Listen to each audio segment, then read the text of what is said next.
Top quality और consistent performance के लिए सिर्फ सिल्वर पंप, नाम याद रखना। પણ આવો આગળ વધીએ. એક લેટેસ્ટ આઈપીઓ કે જેની માહિતી તમારે મેળવવી જોઈએ તેની માહિતી આપણે ખાસ મેળવીશું અને નામ છે NSDL.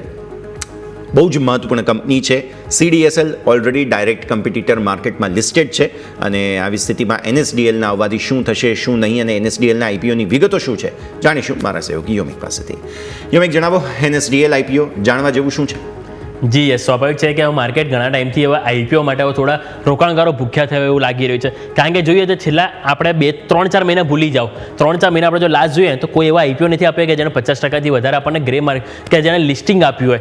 હવે સ્વાભાવિક છે કે હવે ધીરે ધીરે આઈપીઓ ફરીથી આવી રહ્યા છે અને એમાં પણ હવે જે મોટી નામચીન કંપનીઓના આઈપીઓ ધીરે ધીરે આવી રહ્યા છે. એટલે સૌ કોઈની નજર છે હવે આઈપીઓની વિગતો જાણવા માટે કે આઈપીઓ કેવા છે, શું એમાં અપ્લાય કરવું જોઈએ કે નહીં. પરંતુ એઝ ઓફ નાઉ આપણે વાત કરવી જોઈએ તે છે NSDL, national depository service limited, કે જેના આઈપીઓની ઘણા ટાઈમથી લોકો રાહ જોઈ રહ્યા હતા અને હવે ફાઇનલી માર્કેટમાં આવ્યો છે. તો આઈપીઓની વિગત શું છે એની સૌથી પહેલાં આપણે અહીંયાથી નજર કરી લો. તો આઈપીઓ તમે જોશો તો ડેટ આપણને 30 જુલાઈના રોજ આપણને આઈપીઓ આવ્યો હતો.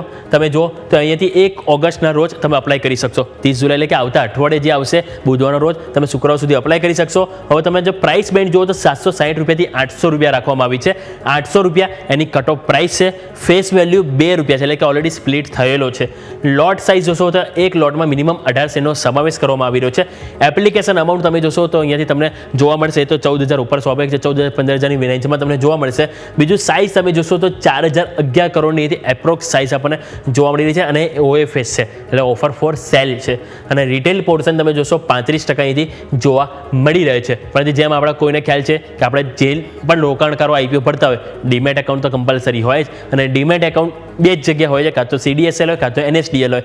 CDSL નો ડાઉટ ઘણા બધા બ્રોકરેજ હાઉસ સાથે કનેક્ટેડ છે કે તમે જોશો તો એના વોલ્યુમ પ્રમાણે આપણને CDSL વધારે જોવા મળશે. પરંતુ વેલ્યુ બેઝિસ તમે જોશો ઇન્સ્ટિટ્યુશનલ કે ગવર્મેન્ટ, તેમાં તમે જોશો તો NSDL નામ વધારે નામચીન છે અને એનું વેલ્યુએશન આધારિત તમે જોશો તો સારું એવું માર્કેટ વર્ચસ્વ આપણને NSDL ધરાવતું જોવા મળી રહ્યું છે. એટલે સ્વાભાવિક છે કે રિસ્પોન્સ પણ સારો એવો જોવા મળી શકે છે. અને અત્યારે તમે હાલ ગ્રે માર્કેટ પ્રીમિયમ તમે કંપનીનું નજર કરશો તો ગ્રે માર્કેટ પ્રીમિયમ પણ સારો એવો રિસ્પોન્સ આપી રહ્યો છે. અત્યારે એઝ ઓફ નાવ તમે નજર કરો તો અહીંયાથી 18% આજુબાજુ આપણને ગ્રે માર્કેટ પ્રીમિયમ અત્યારે આપણને NSDLમાં જોવા મળી રહ્યું છે. એટલે કે પર એપ્લિકેશન જો વાત કરું તો આપણને અહીંથી પર એપ્લિકેશન અહીંથી 155 રૂપિયા આજુબાજુ આપણને grey market premium as of નાવ આપણને NSDLમાં જોવા મળી રહ્યું છે. યસ, તો આ સંકેતો છે કે જેને ધ્યાન પર રાખવાના રહેશે. યોમિક, પછી શોમાં આપના સાથે જોડાઈએ.